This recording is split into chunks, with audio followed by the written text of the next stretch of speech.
All right, welcome to the Whiskey Vault, where Rex ruins everything. No.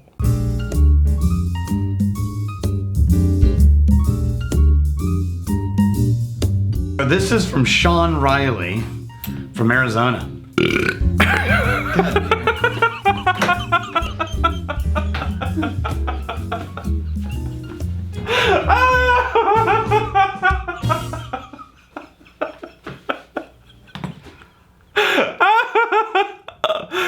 Oh, it's so easy.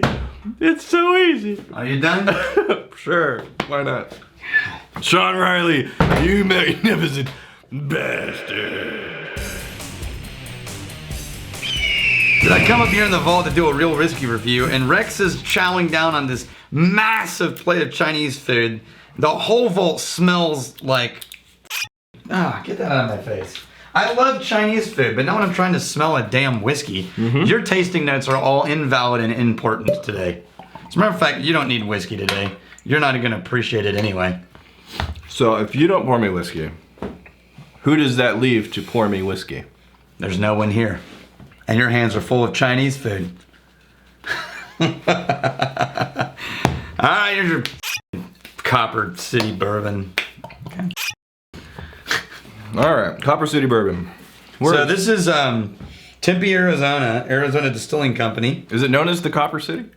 I guess so. Okay. There's more copper in that city than any copper in any Copper City. The owner of the Copper City Brewing Company sold a beer in protest and was jailed. Pioneer Outlaw Spirit. There you go.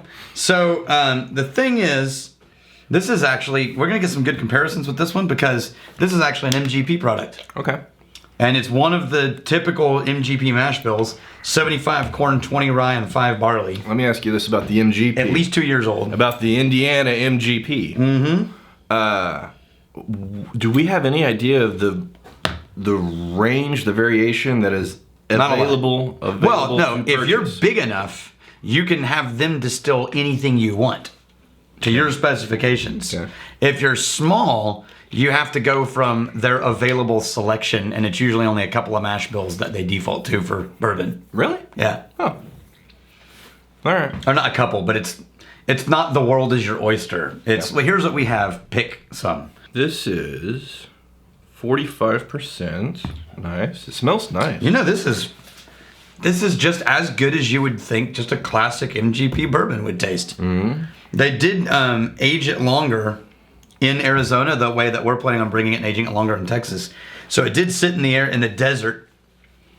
I don't know if they have temperature controlled warehouse. I'm getting the nice, sweet, classic bourbon. Yeah, me too. Just simple, good bourbon. Nothing fancy. It's a little tobacco-y. It's a little darker. It's not as bright and abrasive. It's real nice. There's a whiskey term we forgot to mention. Very nice.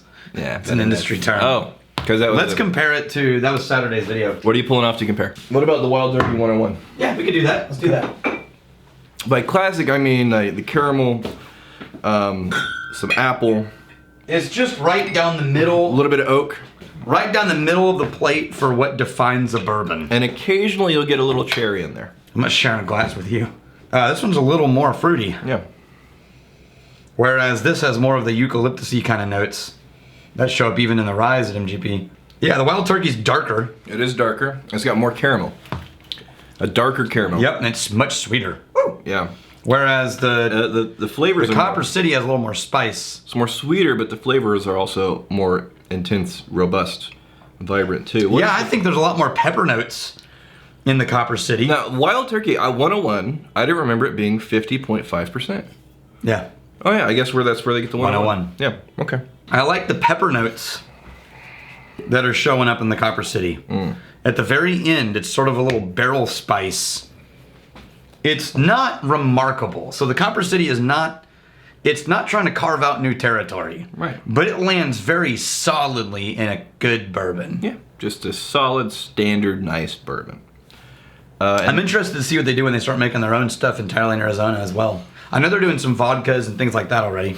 So even in bourbon, as often as we say that bourbon has a narrower spectrum of possible flavors, I would consider both of these pretty classic bourbons. Yeah. But they're also both very different. Yeah, not different enough that if you didn't know bourbon, you might mistake them for each other. If you didn't know whiskey, to be like, yeah, it just tastes like bourbon. Right. If you know bourbon at all, you'll be able to distinguish these two. Sure, and the 101's, it's more lively. It's got more caramel. And then you get that extra bite from the alcohol. I like it. I don't mind, yeah. I like it. Thanks, Sean Riley. I should probably do questions. You're being irresponsible. You want some Chinese food? Seriously, you have no idea how much I'm struggling with that. Even right now, I'm just holding it all in. I've got to have a glass right by my nose in order to not smell Chinese food. I was telling Daniel, because he was complaining before we hit record. Yes. I was explaining how devastated I am. Yeah, his feelings are all hurt. That he's struggling with it. Here's how hardcore my nose is operating these days. I got a new chair over the weekend, and it was a used chair, and it came from this old couple's house. Yeah. And it smells like an old couple. Oh, dude. Right? It smells like old furniture. It just smells like an old... It's like going to an old folks' home. Febreze is your friend. Yeah, and so I didn't want to spray weird shit on it. I just thought, I'll just sit in it, and over the next 6 months, it'll start smelling like us. It's...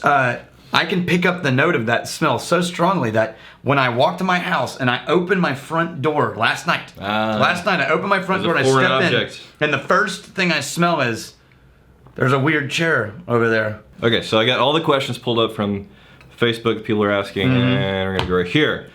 Stephen Hayabusa. Going up to Kentucky for a week in the summer, we're going to do some whiskey tours. Any recommendations on the things to do while we are up there? So, Kentucky whiskey distilleries, what tours? Dude, just the Kentucky Bourbon Trail, man. Yeah, do the Bourbon Trail, do the bars that are part of the bar trail that are in Louisville.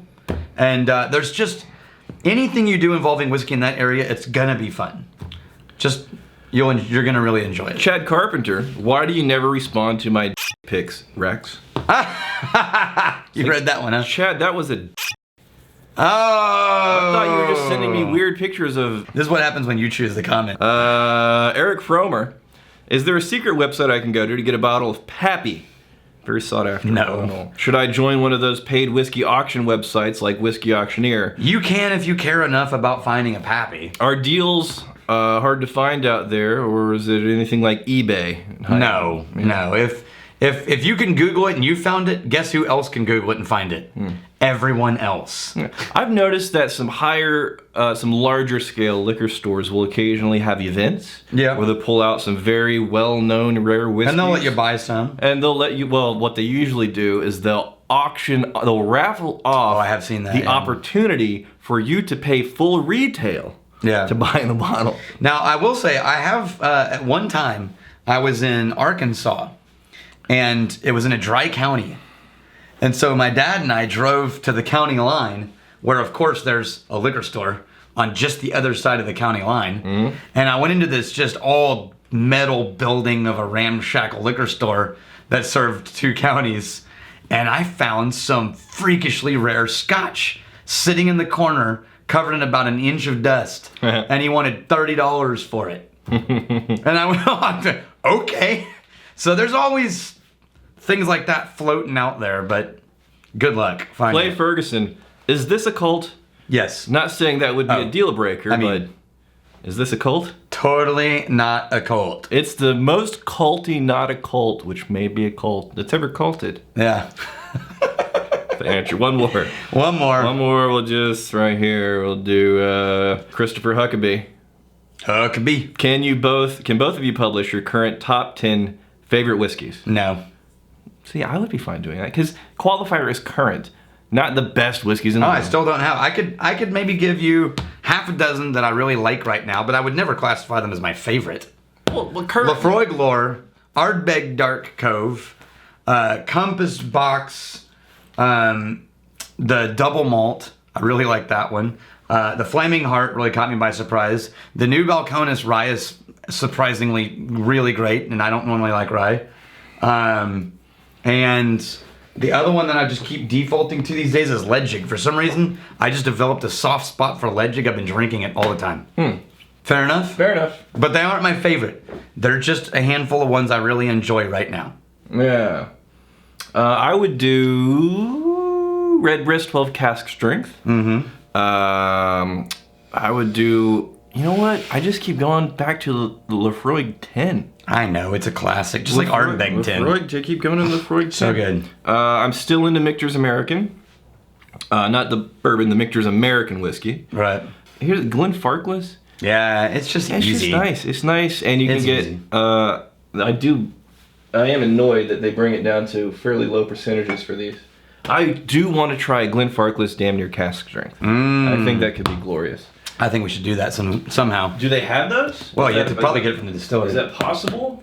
Go visit the distillery. Yeah, and then some other things. So usually, the things that we really like, it is pretty obvious whenever we're reviewing it. Whenever something's truly magnificent. All right, I'm good. You good? I'm good. Here's to fighting, stealing, and drinking. If you fight, may you fight for friends. If you steal, may you steal a lover's heart. If you drink, may you drink with us. Hey, thanks for hanging out with us in the Whiskey Vault. Don't forget to throw in a like, hit that subscribe button on the bottom right, and drop a question or comment down below.